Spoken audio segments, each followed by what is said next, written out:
நம்முடைய மாண்புமிகு முதலமைச்சர் ஒரு புத்தகத்தை வெளியிட்டிருக்கார். அந்த புத்தகம் திருப்பரங்குன்றத்தினுடைய வரலாறு பற்றியது. அதை வெளியிட்டவர் சூர்யா சேவியர்னு சொல்லிட்டு ஒரு அடையாளம் தெரிந்த ஒரு அப்பட்டமான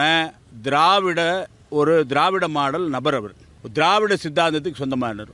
அவர்கிட்ட போய் புத்தகத்தை வாங்கி ஒரு தனியாக அவருடைய அறையில் முதலமைச்சர் வெளியிட வேண்டிய அவசியம் என்ன? அவர் வெளியிடுறதா இருந்தால் இந்த காலகட்டத்தில் வெளியிட வேண்டிய அவசியம் என்ன?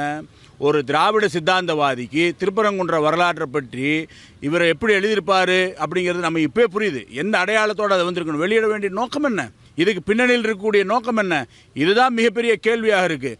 இந்த சூர்யா சேவியர் பல சமயத்தில் தொடர்ச்சியாக புரட்டுத்தனமான பொய் கருத்துக்களை வெளியிட்டு பேசக்கூடியவர்னு பல இடங்களில் நிரூபணமாக இருக்கிறது. இதற்கு முன்னாடி அவருடைய வீடியோக்களாக இருக்கட்டும், அவருடைய யூடியூப்பில் வரக்கூடிய விஷயங்களாக இருக்கட்டும், மிகப்பெரிய புரட்டு.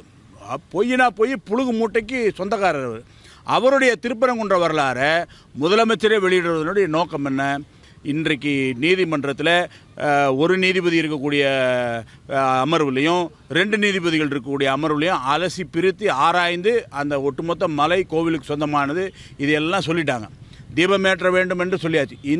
இந்த நேரத்தில் வேண்டுமென்று இந்த கால்டுவெல்னுடைய பாரம்பரியத்தை சேர்ந்தவங்க இல்லையா, இவங்கெல்லாம் இந்த பொய்யான வரலாற்றை எழுதுவதற்கு இப்போ ஒரு முயற்சி செய்திருக்காங்க.